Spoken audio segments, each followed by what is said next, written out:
Welcome to the Columbus Metropolitan Club. Founded in 1976 by 13 visionary women leaders, CMC's mission is to connect people and ideas through community conversation. To carry out its mission, CMC explores public policy issues, current events, and lessons in leadership at forums like this every week. From its beginning, CMC has welcomed everyone. I'm Deb Hackathorn. I am the incoming chair of the CMC Board of Trustees. I'm also a principal with Civic Point Government Relations, so it's particularly fun for me to see all of these people that I also get to see in my day job. I'm pleased that you are here with us today. Please take a moment to look at the back of your forum flyers today as well. There you will see the many generous organizations that support this not-for-profit Columbus Metropolitan Club, and we could not exist without their support. Speaking of supporters, we want to thank today's sponsors for our forum: Advanced Drainage Systems, Delco Water Company, Burgess & Nipel, the Green Funds of the Columbus Foundation, and the Franklin Soil and Water Conservation District. We are also grateful to the Center for Human Kindness at the Columbus Foundation and the Columbus Dispatch for presenting today's live stream, which is being carried on CMC's social media platforms. Please join me in thanking all of our sponsors.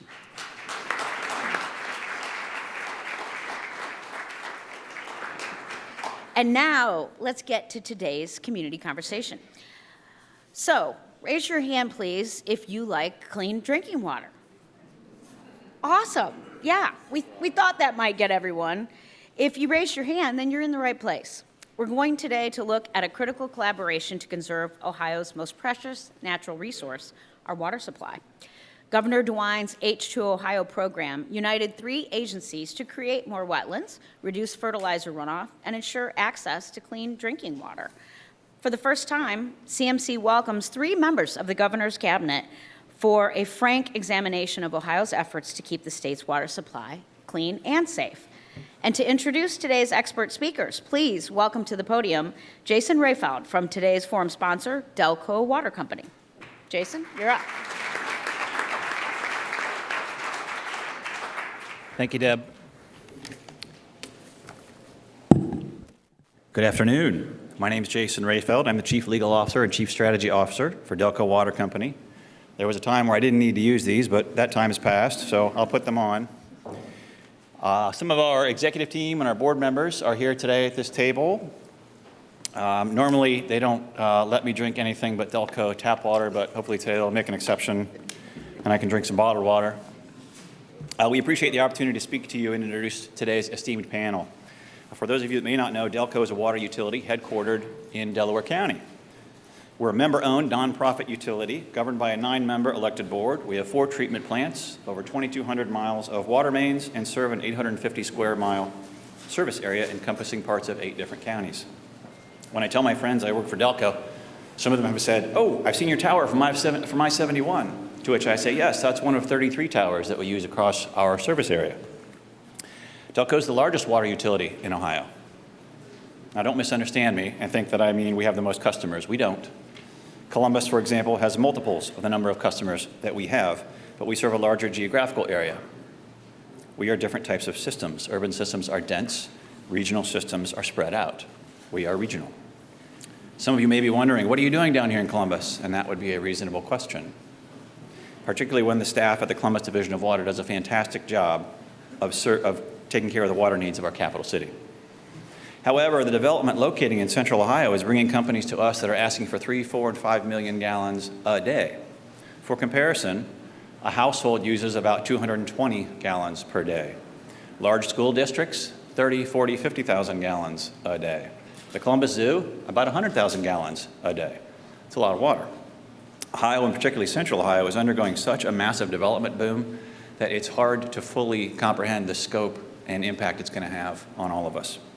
So Delco is here at this fine event because the development is no longer just in our backyard or our side yard. It's in our living room right in front of the television. We're spending a lot of time on how can we supply the massive water requests from giant users while continuing to serve our current members. We all need a regional plan to support the development because it's too big and there's too much at stake to leave it to one-off solutions. Delco's recently begun sharing a regional solution that will work for everyone, but it's not without challenges. It won't be easy, it will be expensive, and it will take time to build. No regional solution will happen quickly or be inexpensive. But if we don't implement a big picture solution, we may all feel the effects of too much demand and not enough supply very quickly. Water is our business, so we are keenly interested in the topic of today's panel. And although we are passive receivers, we are very concerned about PFAS, or forever chemicals. But frankly, our two top regulators are on this panel, so there was no way we were going to miss the opportunity to introduce them. And now it's my pleasure to welcome today's esteemed speakers. Brian Baldridge, Director of the Ohio Department of Agriculture, Mary Mertz, Director of the Ohio Department of Natural Resources, Ann Vogel, Director of the Ohio Environmental Protection Agency, and our host, Natalie Fahmy, Ohio State House reporter with NBC4. You can read more about today's panelists in your forum flyers. Natalie, we look forward to today's conversation.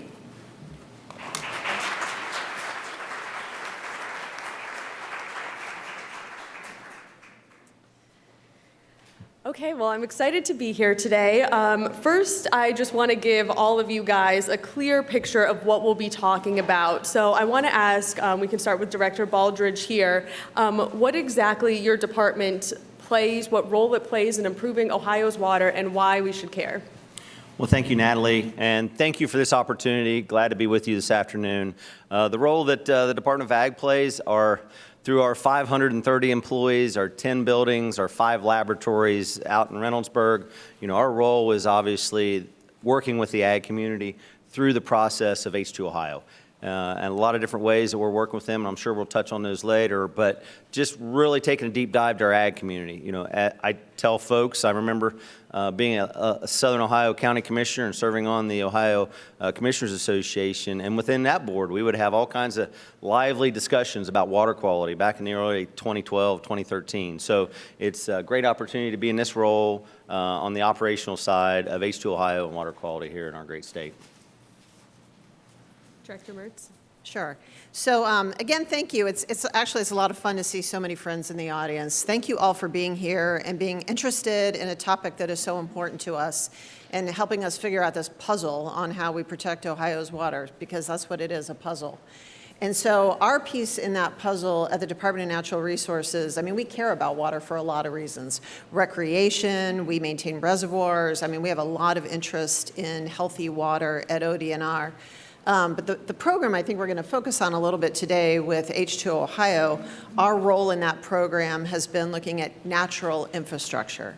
How do we use natural infrastructure to clean up our state's waters? And by that, I'm really referring to wetlands, right? So not only wetlands, but mostly wetlands. What are those natural things we can do besides building the big wastewater treatment plants and all of that hard infrastructure?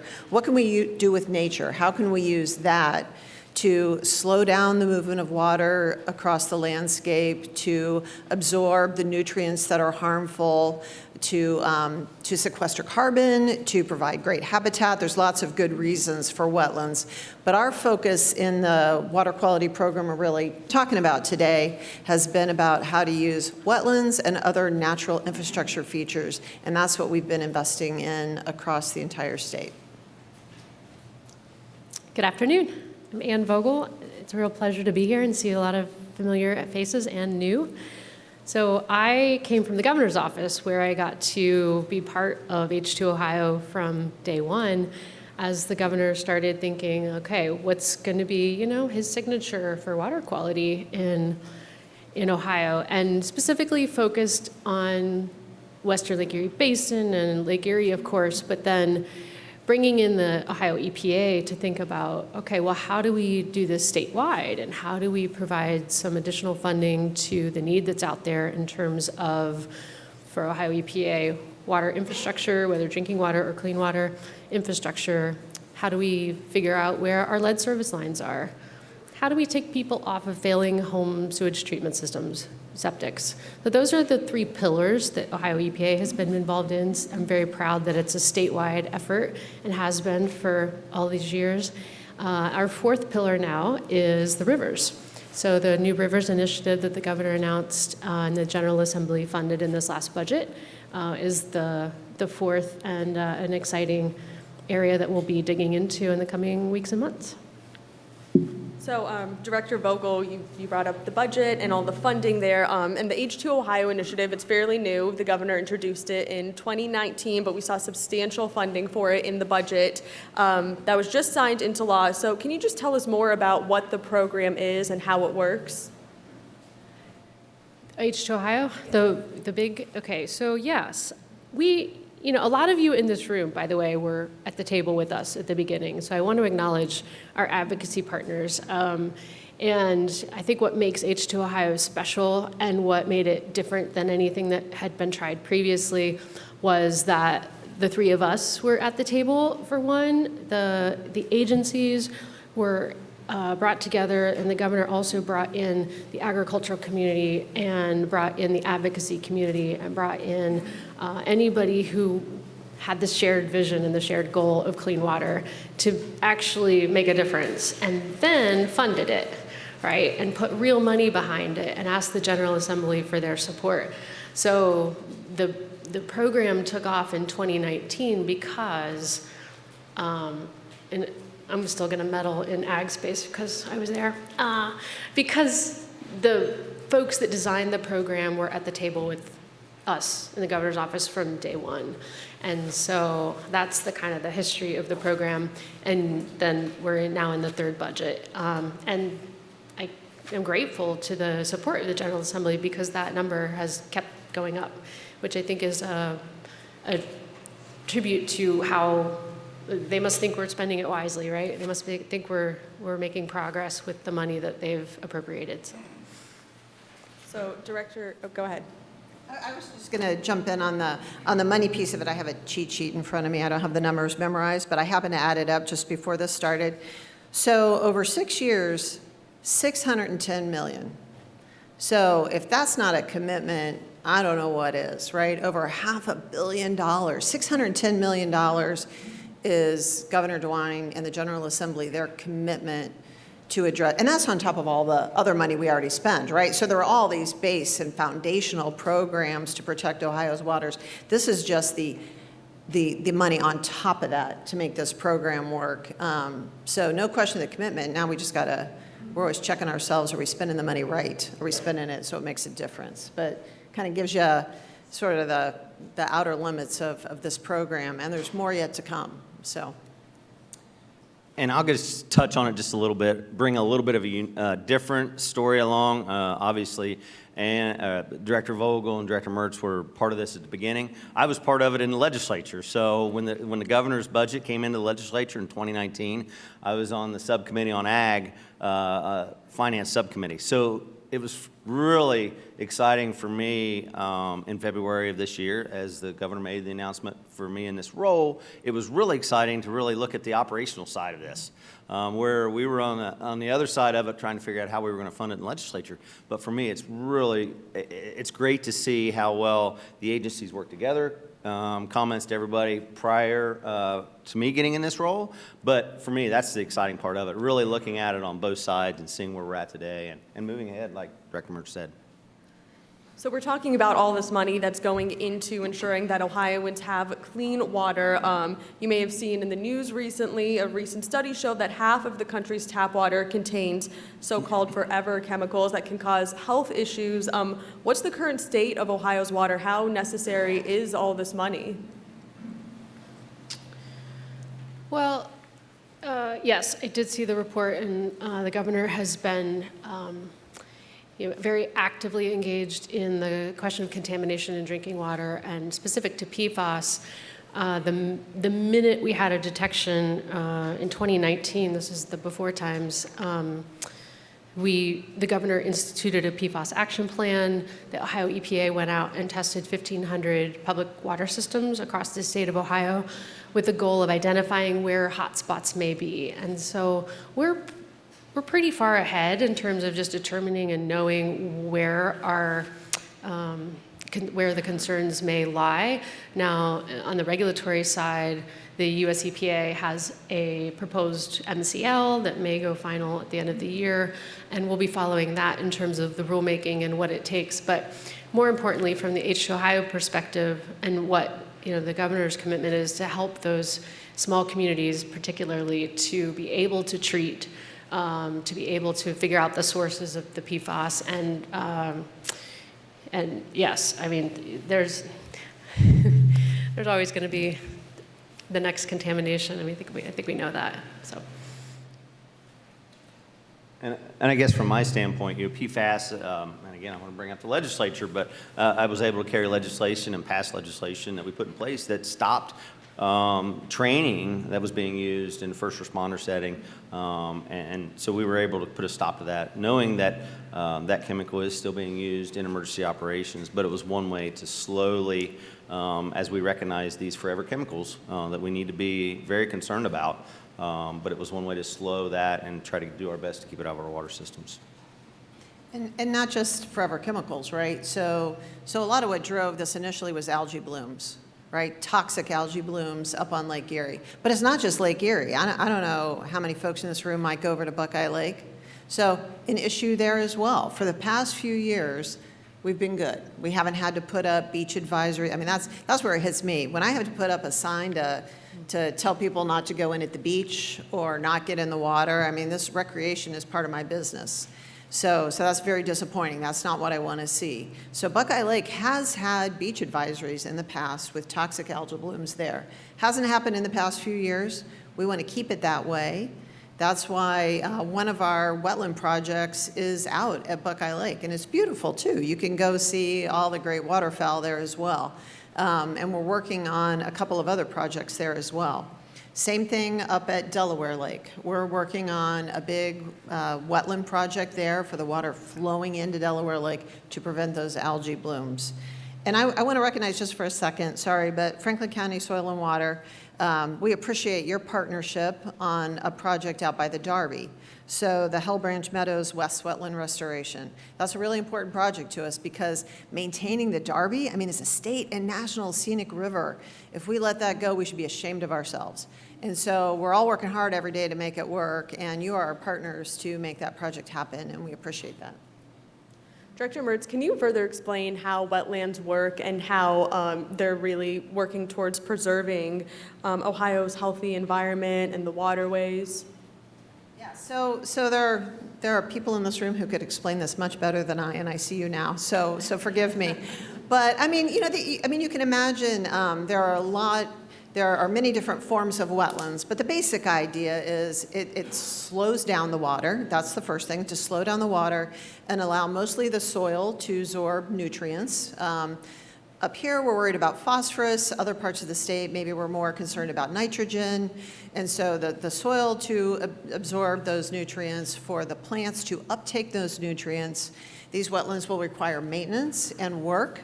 But, and we have to keep an eye on them, and we have to measure them every step of the way to see what's working and not working. And like I said, I've got some of my great scientists in the room. I know that could explain this better than me. But we're trying to take straight channels that just race, agricultural runoff and other runoff down to the waterways. We're trying to slow that down. We want the stream to take a meander. We want the sediment to fall out. We want the absorption to happen. I mean, you can kind of envision it, which is sort of the beauty of the wetlands, is you can understand how that is going to help. And we have great data out at Grand Lake St. Mary's. We've been doing this for years. We have years of data that shows that we are slowly improving that lake, both through improved agricultural practices and a huge series of wetlands we have encircling that lake. We can measure the water going in, we can measure the water coming out, and we can see the difference.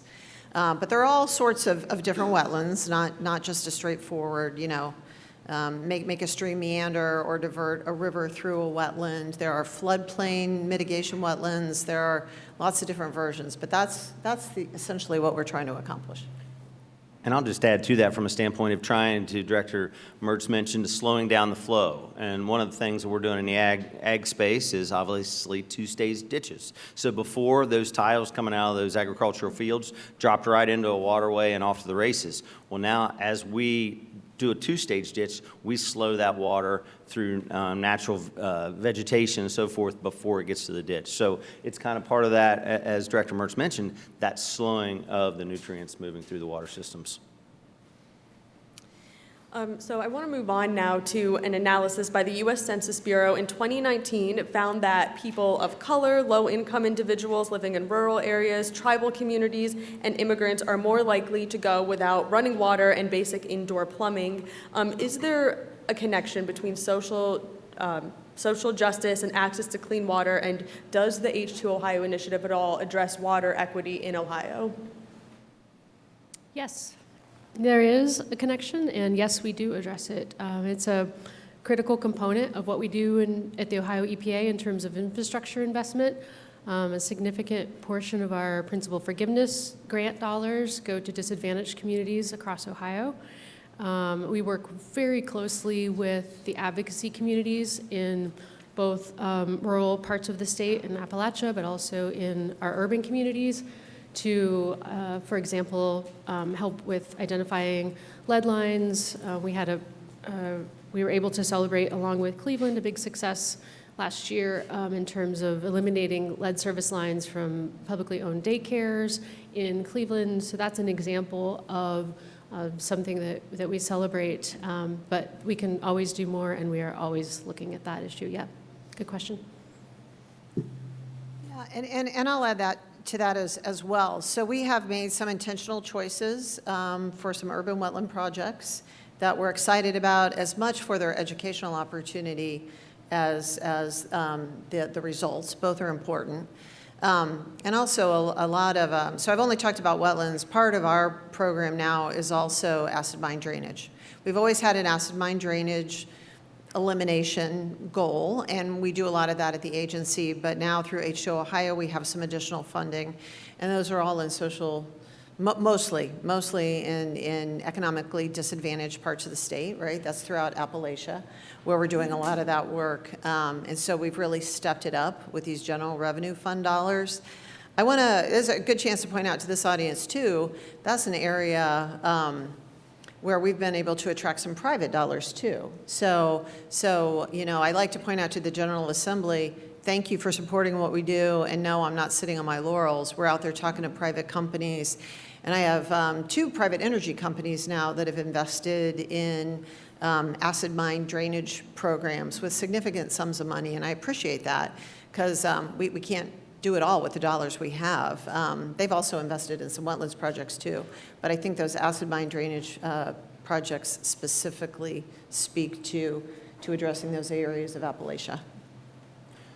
And I would just touch on it from a standpoint of ag and rural Ohio. Obviously, those challenges throughout our rural Ohio of water and water lines, the population's a lot less, a lot more miles to travel. So those are the challenges kind of in rural Ohio from water lines and so forth.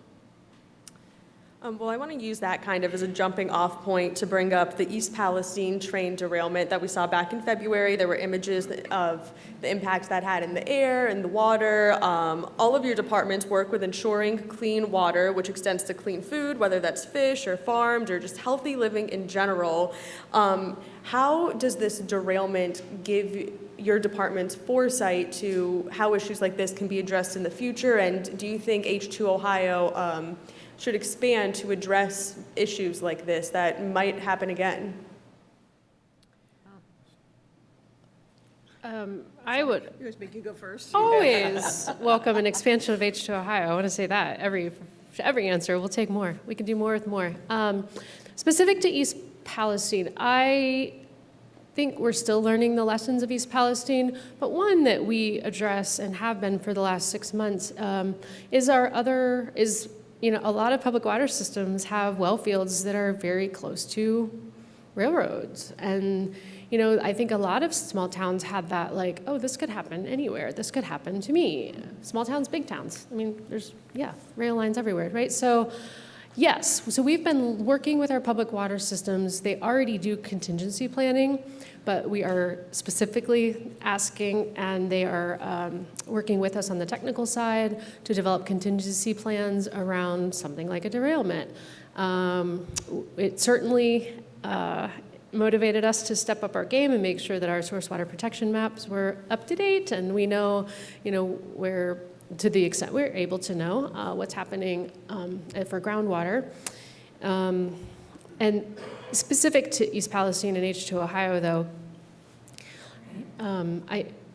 to the extent that folks are on shallow private wells, that is one area that we've been considering.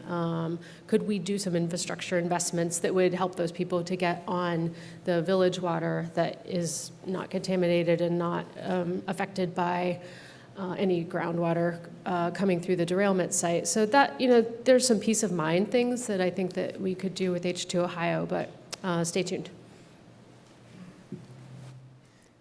And I guess from the agricultural side of it, I appreciate Director Vogel and Director Mertz, and they were kind of on that initial response from agencies with obviously wildlife issues and obviously environmental issues from the EPA standpoint.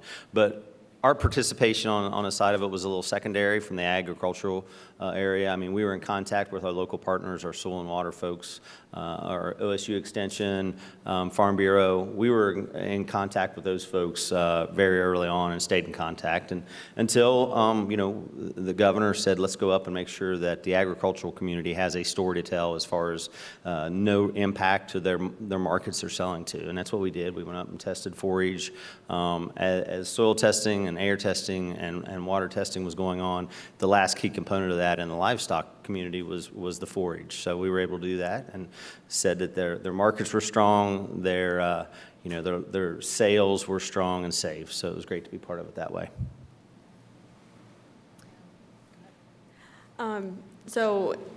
I think you guys can all speak to the importance of deliverables, especially when it comes to expanding H2 Ohio. Director Vogel, we just saw a river study that your department kind of headed. Can you talk a little bit about what that found in the state of Ohio's rivers? Yeah, happy to do it. So the governor announced last week the release of the Large River Survey that took 2 field seasons for our surface water folks to, for the first time ever, go out and look at all of the large rivers in the state of Ohio at the same time. We're always out in the field, doing the fish and bugs, but this was special because we did all of them. So large rivers are any that drain 500 square miles. So any piece of a river that has that drainage area, we went out and did the fish and bugs, but we also did the water chemistry and the sediment over 2 seasons. And, basically it showed that the Clean Water Act and all the programs that you've all been a part of for all these years are working. So we've seen a huge improvement from like 18% in attainment to 86% of Ohio's large rivers in attainment for water quality standards. So it's fun to celebrate good news, but it also was great timing for our scientists to say, okay, well, here's what's left. We know where the river miles are that still need improvement. And the fact that the governor had already decided to introduce this focus on rivers was great timing, and we were able to say, we've got the science, we know where to go do the investment, and we know how to fix significant portions of what's left. So it was exciting news, and we're excited to get started on the next 14%. And for me, it was exciting that EPA produced this data because we are kicking off the H2 Ohio Rivers Initiative, and it'll help us figure out where to focus our efforts. And if you haven't heard much about that initiative, it kind of comes in 3 parts. One is more monitoring and data collection. A lot goes on now, but there's never enough, right? So our agency will be involved in some mussel monitoring, some aquatic species monitoring, just improving that across the state to make sure we have all the data we can get. Part of it, the money will be spent on preserving those rivers that are already pristine. So we have some great clean rivers, as was outlined in that study, and other studies we have as well.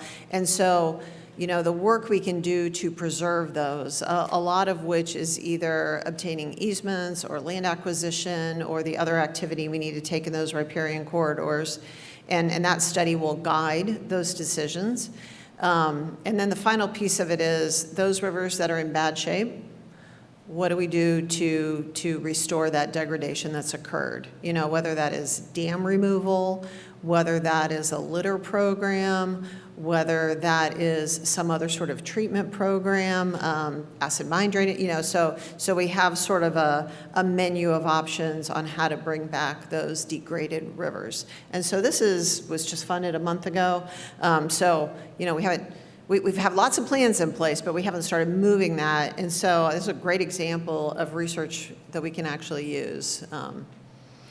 And in terms of other research too, I'll add on the wetlands work we've been doing around the state. We have contracted with a group called the Lake Erie Aquatic Research Network, and it's a fairly significant research contract to evaluate our wetlands projects and to monitor them over a period of years so they can produce a report that says you actually produced what the modeling said it should produce, or not, whatever the answer is. You know, one of the things with wetlands, I think people at first were like, well, that's a great idea, but you do one or two, that's a drop in the bucket. What does that mean? So our challenge was, how do you scale this up? We have over 140 wetlands projects, major wetlands projects, and then we have somewhere over 150 smaller wetland projects on private land. I mean, so the goal is to scale up. We're now at a number, we cannot monitor every one of those, and it wouldn't make sense to do that, but at least we're going to get a good sample of a variety of different kinds. But I expect that to be a deliverable soon. And as far as the Rivers Initiative, you know, from the agricultural standpoint, we're probably going to stay in our lane, or should I say stay in our field. Sorry. But stay in our space and can continue to grow. Right now we have in the Western Lake Erie Basin, we have about 1.5 million acres enrolled, 2,400 participants through that. So we're going to continue to grow on that as we expand into the rest of the state of Ohio for those best practices are being used. So we're going to stay in our field and making sure that we're keeping everything out of these rivers all across our state to the best of our ability. I can tell you the 5 miles that need your help. Close contact. How important is it, you know, even if we get to a point in Ohio where the water quality looks great, how important is it to continue funding programs like H2 Ohio for the next maybe several decades? So I'll start off from the agricultural standpoint, and it was unique for me to go to a Midwest agricultural departments of ag. There was about 13 states there, and everybody was asking a lot of questions to Ohio. Without a doubt, we are leading the charge in water quality across our country. It was clear to me at that event. I didn't realize how much we were leading the pack, but folks were constantly talking about this. So as we move forward, I mean, this is a process we know in the ag community, we want to put just the right amount of nutrients into that soil. No more, no less to produce that crop, because we know when we produce that crop, we haul that nutrients out of that field, and it's moved on in product, whether it's corn, soybeans, whatever that product might be. So we want to continue to work in that space and continue to do these best practices that truly make a difference for the future. We have to, we can't let our guard down. It's water quality. We have it. It's a top priority. It's part of our business model in agriculture. We got to have water. We got to have soil. We care about water quality. We care about soil health. It's in our business model in the agricultural community. And I think, in Ohio, water is our economic future. We have it, and a lot of people don't. And we need to protect it, both the quality and the quantity of water. This is what is going to help us going forward to attract responsible businesses that are going to create jobs and keep the economy going. You look out west and you cringe and you watch what's going on, and that is not where we want to be. And so as guardians of your water, that is our job. But, we're not attracting these big companies to come in without having plentiful water. I don't know what the future decades hold. There are some predictions there'll be movement towards the Great Lakes region, towards the center of the country, with continued weather changes. I mean, we have yet to see that. There's lots of predictions out there. But protecting our water supply, both the amount of it and the quality of it, I think is going to control the future of our economy in this state.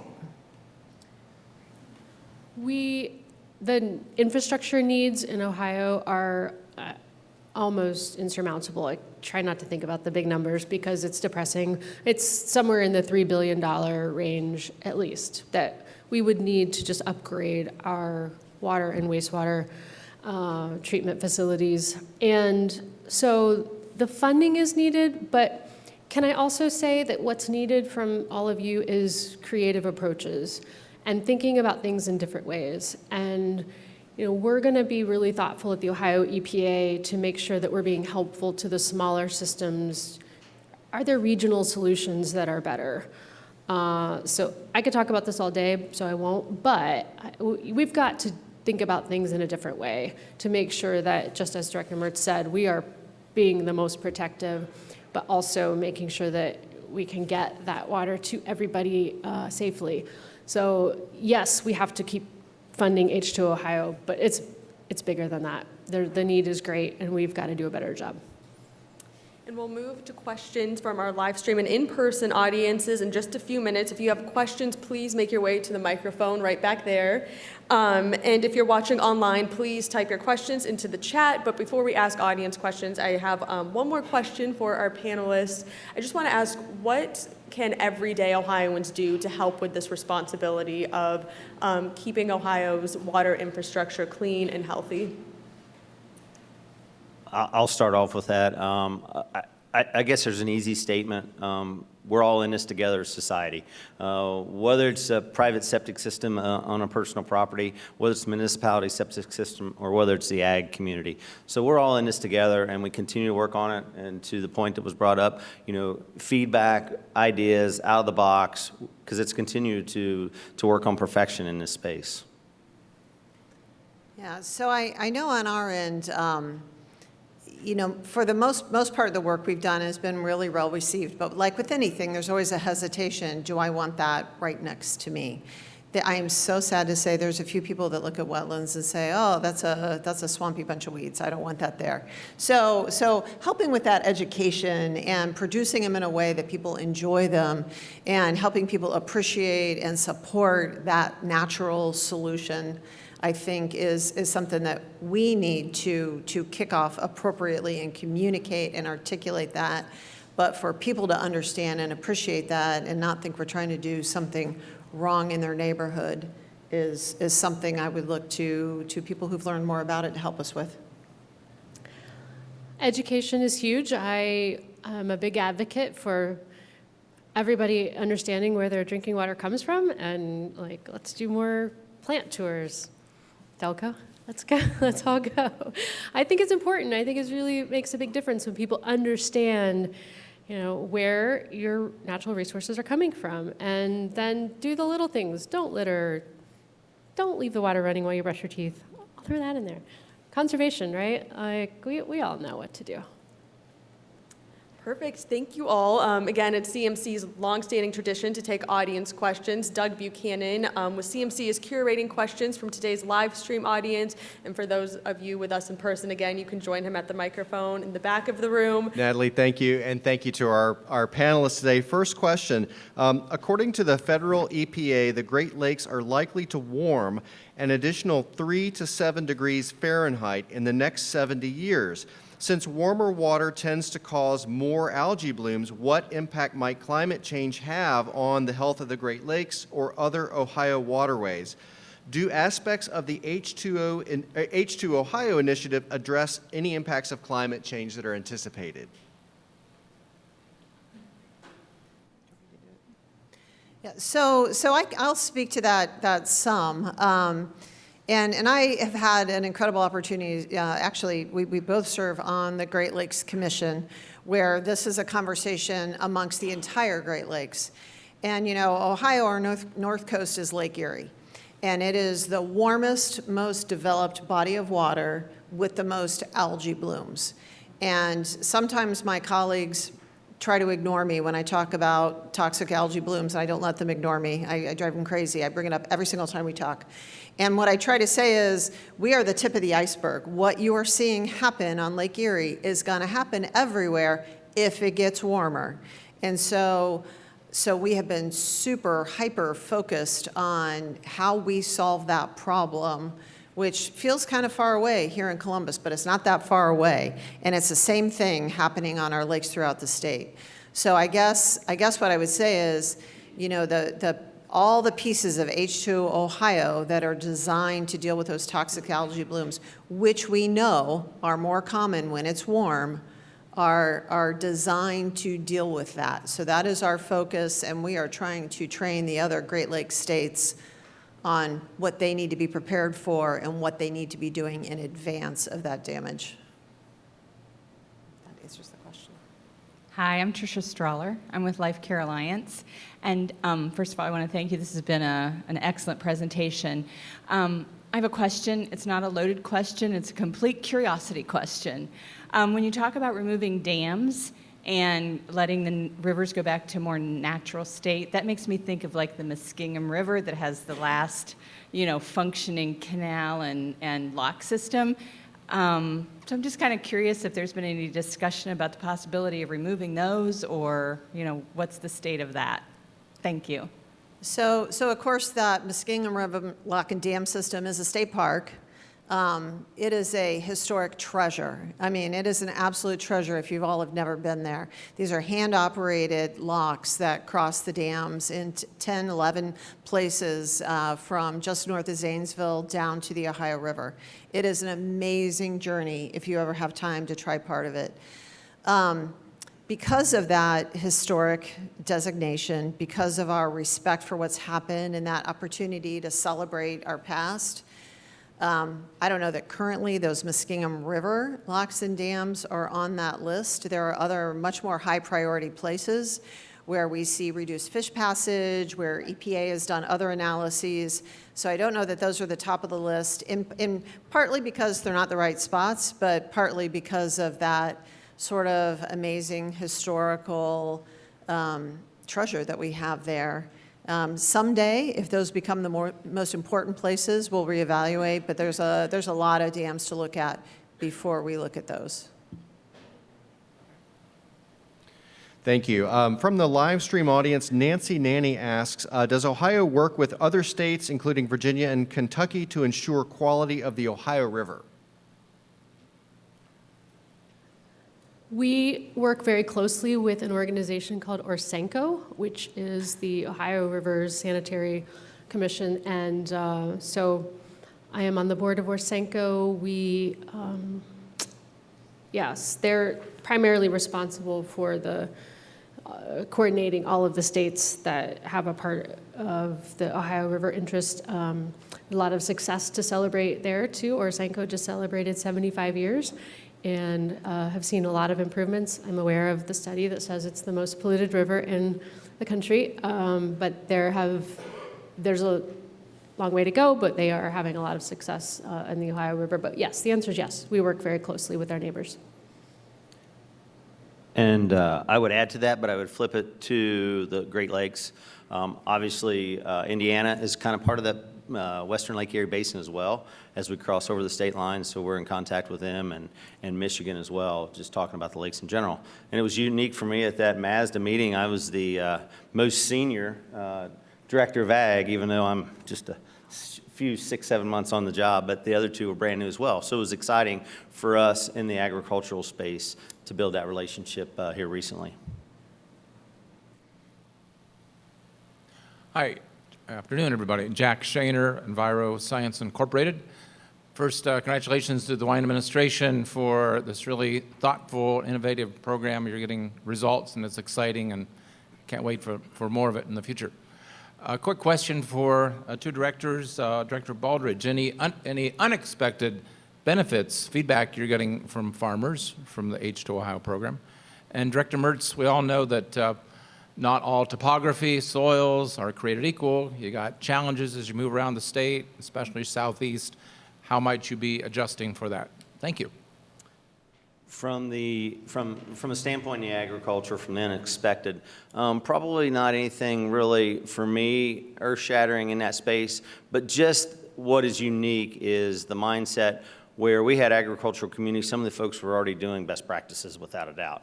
Others said, "Whoa, we need to be part of the solution."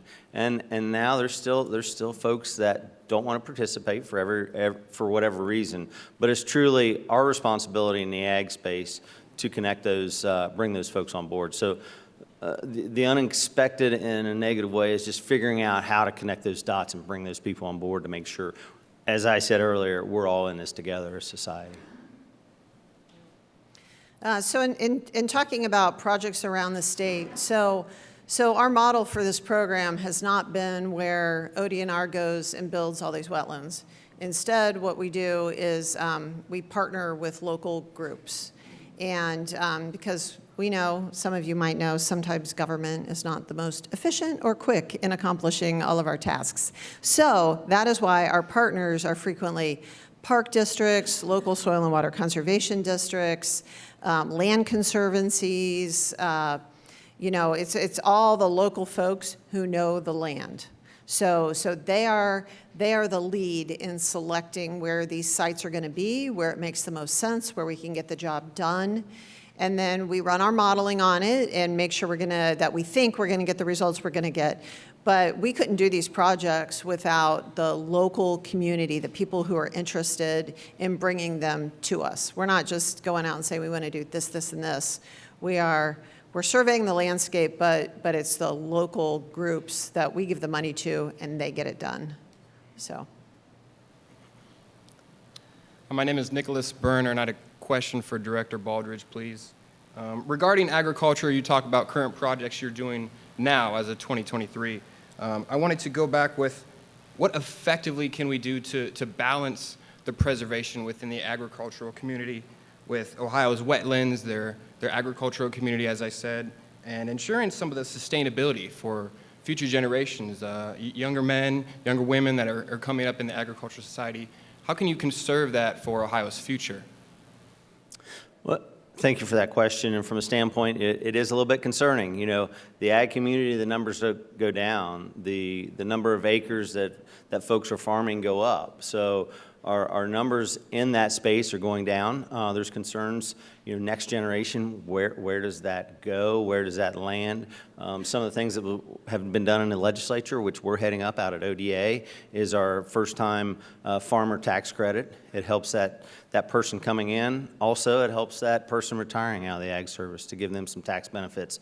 So that conversation is continuing, and it's that balance. It's between economic development. It's between the ag community saying, we have to have acres to provide food for our future generations. So it's that constant balance that we continue to talk about.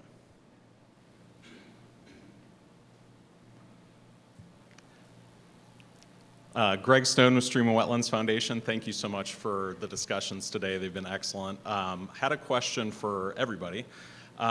So Ohio's petition ditch drainage laws have cropped up as a stumbling block for some great projects in Western Lake Erie Basin. I was curious if conversations on those laws have reached your level, and if so, if there have been discussions about ways to potentially balance the need for water quality improvements with drainage. So to touch on ditch line, I came to Columbus as a township trustee in early 2000 to be on the board of directors for the Ohio Township Association. They started talking about ditch line law, and I went, what is that? We've got natural drainage down in southern Ohio where the hills and the creeks and it all flows. I'm like, ditch line law? I didn't know anything about this. But yeah, to that point, there's a lot of discussions. I think we need to be proactive as we continue to have these conversations, work with our local governments, figure out how we can continue to work through those. But it can be a little bit of a challenge as we're, from the ag side of it, trying to promote two-stage ditches and putting that funding source into place, working with our local county engineers as well. So it's challenging. Yeah, that's clearly an issue at ODNR. And I think my guess would be over the next year or two, it might bubble up, right? Because the point on a petition ditch is to move that water off the field as quickly as possible. And of course, my goal is as slowly as possible, right? So we have to meet in the middle there somewhere and make it work. You know, so there's clearly there's clearly I don't want to use the word controversy. That's not right, but clearly some contradictions there that we need to figure out. My guess would be over the next few years, maybe we relook at that whole system and figure out how we meet the agricultural needs and the water quality needs both. But it's more recently come up a number of times. I'm sure you're aware. So we'll see where that heads. But I don't think there's any solutions on the table yet. My name is Frances Beasley. I focused a lot of my career on environmental policy and research into environmental equity and justice solutions. Can you again touch on how H2 Ohio addresses some of those specific solutions and maybe a project or two where you've seen success? Sure. So I mentioned the Cleveland daycare. Cleveland did a lot of work on lead service line replacement at daycares. H2 Ohio was a partner in that effort. Vinton County is another example that I like to talk about a lot, where we had people hauling water in 2020. And so we've been able to extend water infrastructure and fund a lot of projects like that in economically disadvantaged areas where we're actually providing drinking water for the first time to communities. And again, the important piece about H2 Ohio money in terms of infrastructure is that it's last mile money, it's grants, it's no strings attached. So we're not talking about money that goes on the rates, into rates, which these communities cannot afford. So that's the beauty of this money for Ohio EPA and the infrastructure improvements that we've been able to do with it. But I'm very excited that we've been able to talk about disadvantaged communities and how to serve them across the state of Ohio. The governor has asked all of the agencies to take a close look at how we are applying for these grant opportunities that are coming out of the federal government to make sure that we're accounting for that consistently across the state of Ohio and make sure that our focus is on serving those who cannot otherwise help themselves. Good afternoon. My name is Adam Porter, and I'm with the Columbus branch of the NAACP. The question I have is a follow-up to a question the moderator asked. She asked about H2O Ohio and programs in urban communities.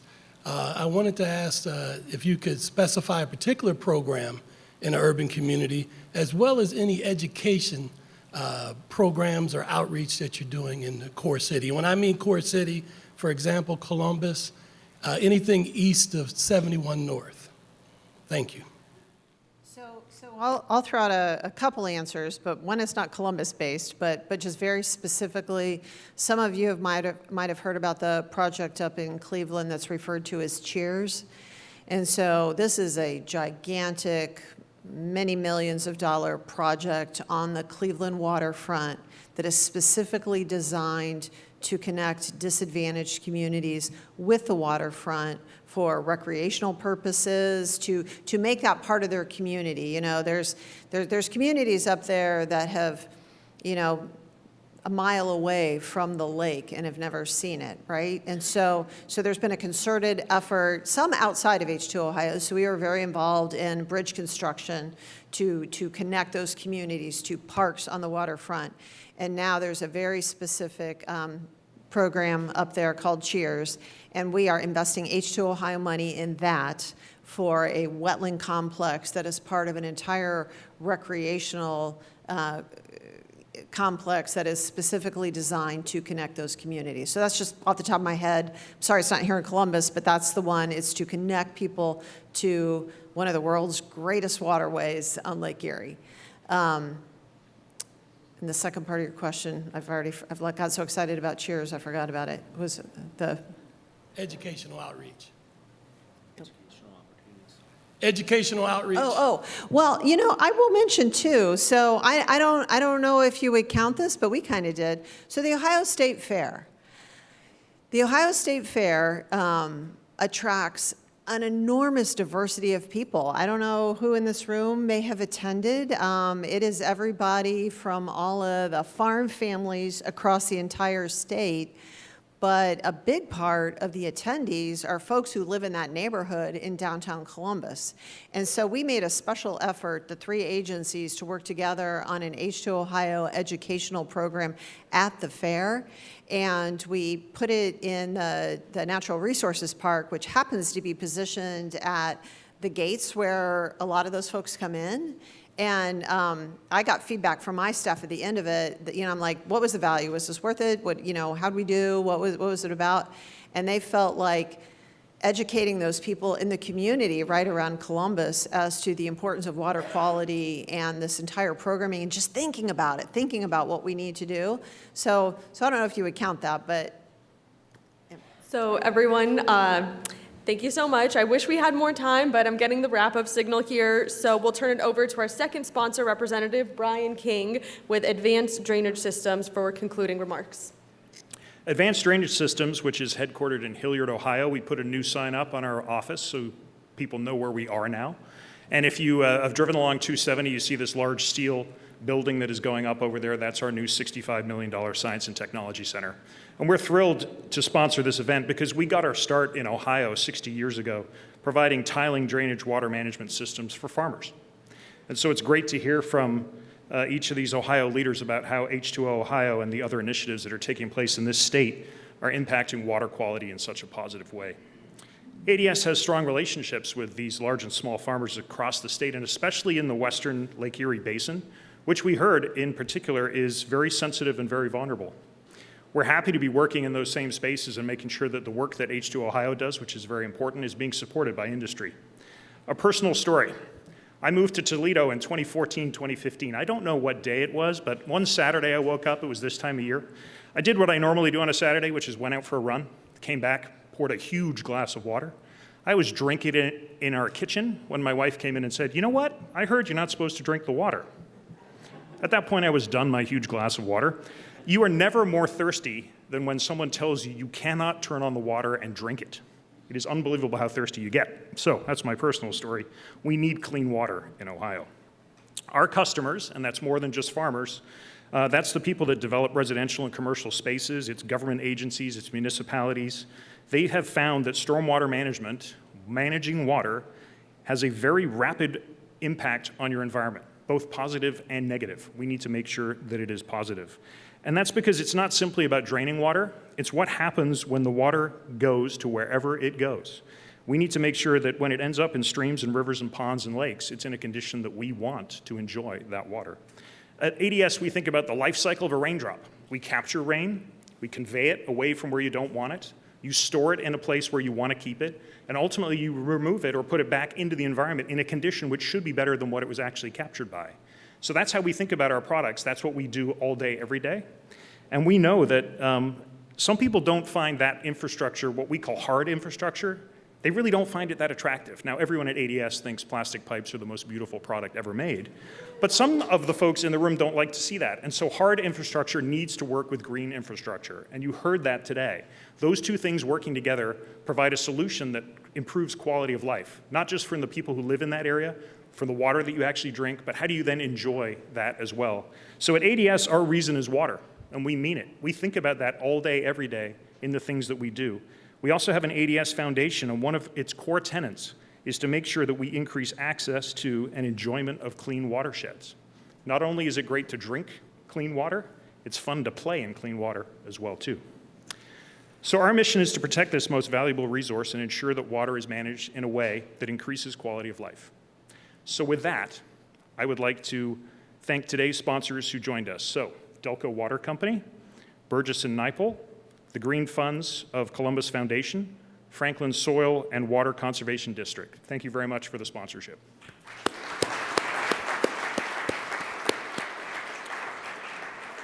Thank you as well today to the Grange Insurance Audubon Center for hosting us. Shout out to Noctura Brewing, who's going to open a brewery right over there, so you'll be able to come down here, enjoy nature, and enjoy water in the form of beer.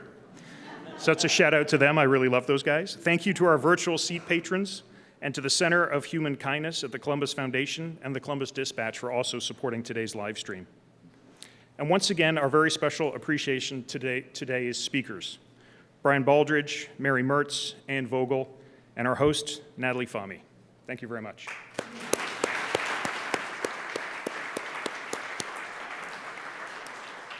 All right, so what's next? Please make plans to attend next week's forum, where we'll be talking about ghost kitchens, virtual restaurants, and delivery apps, how tech is disrupting dining. Sounds kind of fun. And please take a moment to answer the short survey that you get in your forum flyers. We could not do this without you. Thank you for joining us, and everybody have a great afternoon. Thank you.